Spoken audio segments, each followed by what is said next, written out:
राम राम भाई सारे ना। भाई आज हम सुनेंगे विजय एकादशी यानी फागुन मास के पहली एकादशी जो कृष्ण पक्ष की एकादशी होगा उसकी हम कथा सुनेंगे आज। तो शुरू करते हैं ये विजय एकादशी की कथा।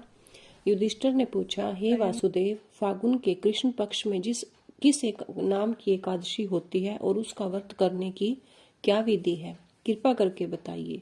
भगवान श्री कृष्ण बोले, युधिष्ठिर, एक बार नारद जी ने ब्रह्मा जी से फागुन के कृष्ण पक्ष की विजय एकादशी के व्रत से होने वाले पुण्य के बारे में पूछा था और ब्रह्मा जी ने इस व्रत के बारे में उन्हें जो कथा और विधि बताई थी मैं उसे सुनाता हूँ, ध्यान पूर्वक सुनना।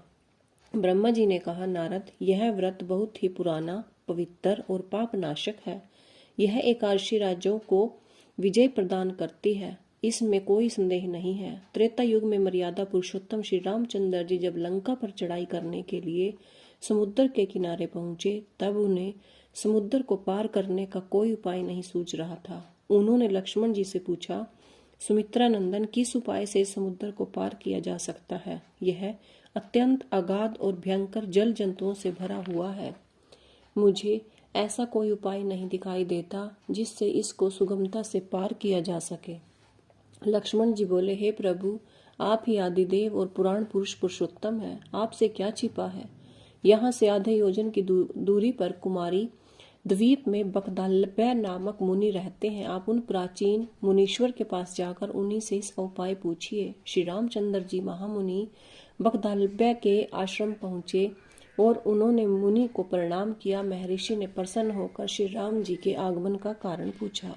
श्री राम जी बोले, ब्राह्मण, मैं लंका पर चढ़ाई करने के उद्देश्य से अपनी सेना सहित यहाँ आया हूँ। मुने, अब जिस प्रकार समुद्र पार किया जा सके कृपा करके वह उपाय बताइए।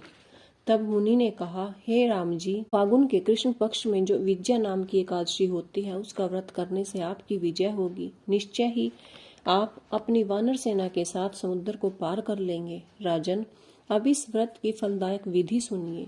दशमी के दिन सोने, चांदी, तांबे या फिर मिट्टी का एक कलश स्थापित करके उस कलश को जल में भरकर उसमें पल्लव डाल दें। उसके ऊपर भगवान नारायण के सोने की विग्रह की स्थापना करें। फिर एकादशी के दिन प्रातःकाल स्नान करें। कलश को पुनः स्थापित करें। माला, चंदन, सुपारी, नारियल आदि के द्वारा विशेष रूप से उसका पूजन करें। कलश के ऊपर सप्त धान्य और जौ रखें। धूप, दीप और भांति भांति के नैवेद्य से पूजन करें। कलश के सामने बैठकर उत्तम कथा वार्ता आदि के द्वारा सारा दिन व्यतीत करें और रात में भी वहां जागरण करें।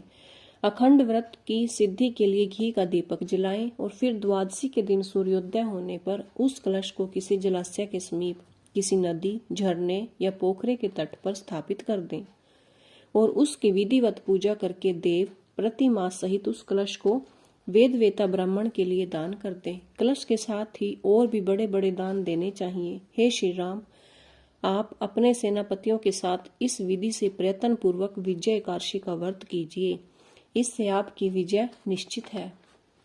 ब्रह्मा जी कहते हैं, नारद, यह सुनकर श्री रामचंद्र जी ने मुनि के कथनानुसार उस समय विजय एकादशी का व्रत किया। उस व्रत के करने से श्री रामचंद्र जी विजयी हुए। उन्होंने संग्राम में रावण को मारा, लंका पर विजयी पाई और सीता को प्राप्त किया। बेटा, जो मनुष्य इस विधि से व्रत करते हैं उन्हें लोक में विजय प्राप्त होती है और उनका परलोक भी अक्षय बना रहता है।